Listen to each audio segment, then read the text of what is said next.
나의 맘 받으소서. 오셔서 주님의 처소 삼으소서. 나의 전부이신 주여 내 맘을 받아주소서. 나의 맘을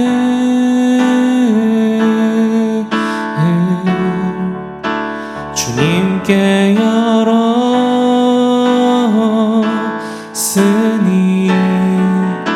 주여 내게 오셔서 내 맘에 거하여 주옵소서. 주가 기뻐하는 주의 성전 되게 하소서. 나의 맘 받으소서. 오셔서 주님의 처소 삼으소서. 나의 전부이신 주여 내 맘을 받아주소서.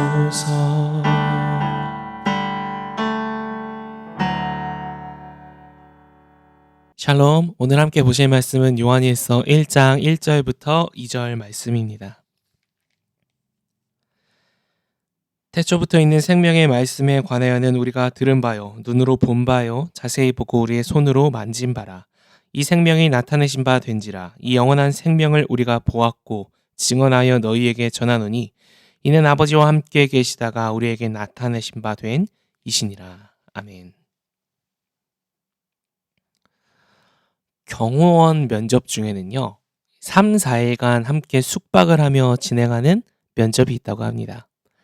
그 사람의 신체 능력이나 그 사람이 가지고 있는 지식은 일반 질문으로도 면접이 가능하지만 그 사람의 인격과 성품 등은 일반 면접으로 알기가 쉽지가 않죠. 그래서 면접관들이 면접생들과 함께 지내면서 밥도 먹고 함께 잠도 자고 함께 놀기도 하면서 이 면접생들에 대해서 파악한다고 합니다. 만약 제가 그 면접생이었다면 이 4일 동안은 먹어도 먹는 게 아니고 자도 자는 게 아닐 것 같은데, 그럼에도 불구하고 함께 생활을 하는 것은요, 누군가를 알아가기에 가장 좋은 방법인 것 같습니다. 이처럼 숙박을 함께 하면서 면접관이 면접생을 알아가듯이 우리는 하나님과의 사귐을 통해 하나님을 야다 알아갈 수 있습니다. 이 면접관은 쓸모를 위해서 면접생들을 알아가고 평가하지만요, 우리는 사실 무언가를 얻고자 하나님을 알아가는 것은 아닙니다. 이미 우리가 하나님으로부터 갚을 수 없는 큰 은혜를 입었기 때문에 하나님을 알아가는 것 자체가 우리의 목적이 되는 참된 사귐을 우리는 가지고 있죠. 그렇기 때문에 하나님을 발견하는 우리의 이 사귐은 우리에게 누림이 됩니다. 이와 같은 올바른 사귐에는 그리고 반드시 뒤따르는 열매가 있는데 그것은 바로 발견입니다. 이 발견이라는 단어를 인터넷에 검색을 해보니까 이런 의미를 가지고 있더라고요. 아직 알려지지 않은 것을 찾아내는 것이 발견이다. 쉬운 단어이기 때문에 다 아시는 단어일 텐데, 사실 우리가 사귐이 있기 전에는요, 누군가와 사귐이 있기 전에는 그 사람을 추상적으로, 피상적으로, 표면적으로만 알 수밖에 없습니다. 그런데 우리가 그 사람과 사귐을 가지게 되면요, 그 사람을 잘 알아갈 수 있죠. 마찬가지로 하나님과의 사귐도 우리가 하나님과 진정한 사귐을 갖게 된다면 하나님에 대해서 더 알아가게 됩니다. 이전까지 알지 못했던 하나님의 아름다우심을 하나하나 우리가 발견할 수 있게 되는 것이죠. 그런데 흥미롭게도요, 세상에도 이 발견이 있다고 합니다. 세상에 있는 발견은 여러 가지가 있을 거예요. 우리가 일반적으로 하는 여행들, 아니면 우리가 먹는 새로운 음식들, 아니면 최신 기기들, 또 아니면 우리가 흔히 보는 유튜브에 매일마다 새롭게 올라오는 이 유튜브 영상들, 너무나 흥미진진하고 우리의 뇌에 도파민을 분비시키는 새로운 발견들입니다. 이런 발견들은요, 우리를 아주 짜릿하고 흥분시키게 만듭니다. 그런데 안타깝게도요, 이 세상이 발견에는 한계가 있다고 합니다. 끝이 있다고 말합니다. 그 어떤 것도 새로운 것을 발견하기 힘든 이 끝에 다다르면요, 더 이상 해소되지 않는 이 갈망을 가지고 고통스럽게 되는 것이죠. 솔로몬이 노년에 쓴 것으로 추정되는 전도서가 바로 그것을 잘 나타내고 있습니다. 이렇게 솔로몬은 전도서 1장 2절에 고백합니다. 헛되고 헛되며 헛되고 헛되니 모든 것이 헛되도다. 한 절인데요, 이 안에 헛되다라는 말이 5번이나 나옵니다. 세상의 모든 것들을 다 누렸던 솔로몬, 하지만 용두사미였던 솔로몬, 그 마지막에 그의 고백은 그 모든 것들이 결국 헛됐다. 그 모든 새로운 발견이 결국에는 끝이 있었다. 그 이후에는 채워지지 않는 공허함만이 있었다라고 고백하고 있습니다. 마치 바닷물을 퍼마시면서 갈증을 채우려 하는 지옥이 시작되는 것이죠. 그런데 우리가 사귐을 통해 누리는 이 하나님을 향한 발견은 다릅니다. 요한은 이 요한일서 1절에서 자신이 발견한 예수 그리스도를 이렇게 고백합니다. 태초부터 있는 생명의 말씀에 관하여는. 자, 태초, 세상이 창조되기 전을 의미하는 단어죠. 특히 요한복음에서도 이 태초라는 단어가 사용이 되는데, 이 태초, 즉 하나님이신 예수님은요, 시간이 창조되기 이전부터 존재하셨던 분입니다. 그래서 태초부터 있었던이라고 표현하지 않고 태초부터 있는이라고 표현을 합니다. 즉 예수님께서는 과거에도 계셨고 현재도 계시고 미래에도 계실 영원하신 분이시라는 것이죠.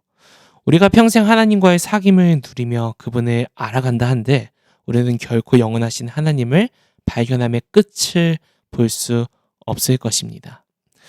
이렇게 비교하는 게 좀 송구스러운 비교이긴 하지만요, 우리가 뷔페에 갔다고 한번 상상을 해보면요, 그 뷔페에 갔는데 10초마다 한 번도 먹어보지 못한 아주 맛있는 음식들이 계속해서 10초마다 나온다고 한번 생각을 해보면요, 그리고 그 음식을 먹는데 우리가 끊임없이 먹고 즐길 수 있는 그곳이 있다 한다면 그것만큼 또 아주 행복하고 즐거운 것이 어디 있겠습니까? 그런데 하나님을 발견해가는 것도 마치 이와 같다는 겁니다. 아니, 감히 먹는 것과 비교할 수 없겠죠. 하나님의 아름다우심, 하나님의 선하심, 하나님의 변치 않으심, 우리 하나님의 용서하심, 긍휼하심, 하나님의 거룩하심과 완전하심. 우리가 이 영원하신 하나님과 사귐을 나누며 그분을 발견해 갈 때 우리는 자연스럽게 하나님을 사랑할 수밖에 없게 되고 하나님을 신뢰할 수밖에 없게 되는 것을 경험하게 됩니다. 우리 부흥회 때도 강사 목사님이 그 말씀을 하셨어요. 순종하는 건 그 순종한 사람을 향한 온전한 신뢰가 있을 때 자연스럽게 일어나는 결과가 바로 순종이다라고 하셨죠. 사실 우리가 충성돼서 하나님 말씀에 순종할 수 있다라는 것은요, 큰 착각입니다. 우리는 사실 그렇게 괜찮은 존재가 아니에요. 그렇게 가능성이 있는, 하나님 앞에 선해질 수 있는 가능성을 가진 존재가 아닙니다. 절대 그렇게 할 수 없어요. 그래서 하나님께서는요, 먼저 자신을 우리에게 나타내시고 우리에게 사귀어 주셨습니다. 이런 것이죠. 야, 내가 너랑 사귀어 줄게. 교제해 줄게. 내가 지금 너 찾으러 이곳까지 왔다라고 먼저 자신을 나타내 주신다는 것입니다. 그래서 우리는 하나님을 알고 하나님이 세상 그 무엇보다 신뢰할 만한 분이시라는 것을 경험하고 확신하게 되는 것이죠. 이것도 이런 겁니다. 하나님께서 이렇게 하시는 거예요. 네가 나를 신뢰할 수밖에 없게끔 내가 일해줄게. 내가 그렇게 경험시켜 줄게. 한번 경험해봐. 경험 다 해보고 판단해봐라. 이것이 하나님이 주권적으로 우리에게 교제를 걸어오시는, 우리와 영원한 사귐을 가지시기 위한 하나님의 열심으로 일하시는 하나님의 영역입니다. 그래서요, 그 열매로 나오는 순종은 억지로 하는 순종, 괴로움에 치를 떨면서 내가 정말 순종하기 힘든데, 쉽지 않은데 내가 진짜 어쩔 수 없이 순종한다, 이런 게 아니라요, 기쁨으로 순종할 수 있게 되는 겁니다. 저는 간절히 소망하는 것 중 하나가 바로 이것입니다. 하나님의 뜻에 따라 사는데 그것이 이를 갈면서 주먹을 쥐면서 부들부들 떨면서 억지로 가는 길이 아니라요. 우리 찬양으로도 고백하잖아요. 좁은 길을 걸으며 밤낮 기뻐하는 것 주의 영이 함께함이라. 하나님과 함께 걸어가는 그 길, 순종하는 길이요. 기쁨과 즐거움으로 가득 찬 길이 되길 소망합니다. 그 신앙의 순종의 실력이 저에게 있길 소원합니다. 저뿐만 아니라 함께 하시는 모든 바이탈 성도님들에게 그 실력이 있기를 소망합니다. 그래서 요한은 2절에 이렇게 고백합니다. 이 생명이 나타내신 바 된지라. 하나님이 먼저 우리를 찾아와 말씀해 주시는 것이죠. 야, 우리 사귀자. 오늘도 사귀고 내일도 새로운 사귐을 갖고 모레도 새로운 사귐을 갖고 파면 팔수록 계속해서 새로운 것이 나오는, 알면 할수록 양파처럼 계속해서 새로운 것이 나오는 것처럼 내 아름다움은 끝이 없어. 나를 알아갈수록 그 아름다움을 더 누리게 될 것이다. 이 고백을 하나님께서 우리에게 하시는 겁니다. 그래서 요한은 1절에서 3절까지 하나님과의 사귐에 대한 것들을 동사로 표현하는데 이런 동사들이 나옵니다. 들었다, 눈으로 보았다, 또 자세히 보았다. 자세히 보았다는 감탄하며 보았다라는 의미입니다. 또 손으로 만져보았다. 요한이 이렇게 고백하는 거예요. 하나님이 나에게 찾아오셔서 자신이 어떤 분이신지를 경험시켜 주셨는데 그걸 보니까, 만져보니까, 들어보니까 감탄하지 않을 수가 없었다. 이것을 감화라고 표현하고 싶습니다. 하나님께 감화되면요, 우리는 하나님을 사랑할 수밖에 없고 신뢰할 수밖에 없게 될 것입니다.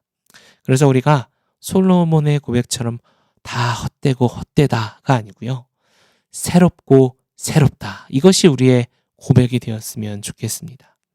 그래서 오늘 원포인트는요, 새롭고 새로운 사귐, 이것을 좀 줄여서요, 새로운 사귐이라고 했습니다.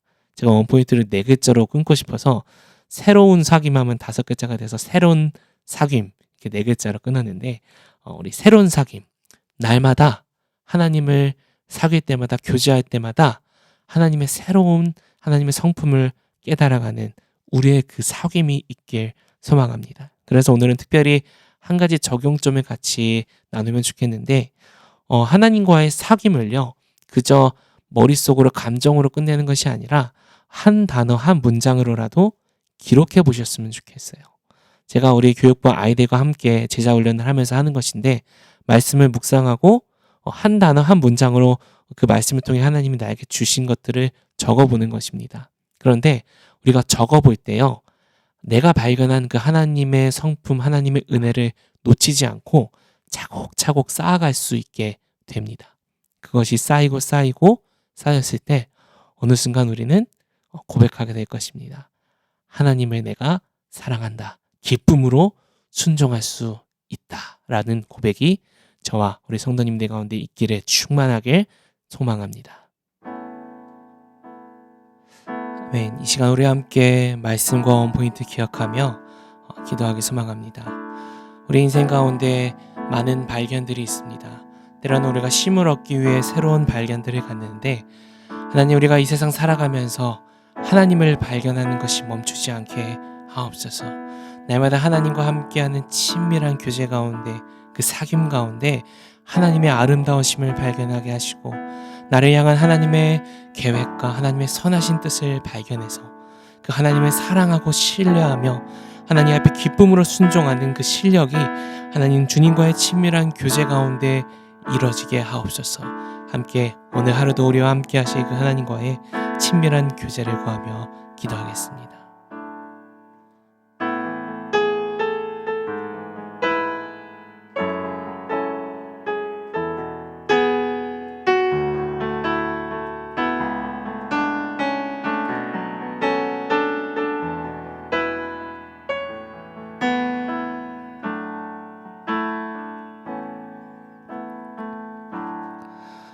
하나님, 우리가 하나님을 발견하는 실력이 부족했음을 고백합니다. 세상의 것들을 발견하고 맛보는 것에는 우리가 전심전력하였으나 하나님의 은혜를 발견하고 하나님의 사랑을 발견하는 것에는 우리가 부족했음을 고백합니다. 오늘 말씀 통하여서 우리가 그 하나님을 발견하고 하나님과 친밀한 사귐을 이어가길 소망하오니 날마다 새로운 하나님의 모습과 상품들을 우리에게 부어 주시옵소서. 예수 그리스도의 이름으로 기도합니다. 아멘.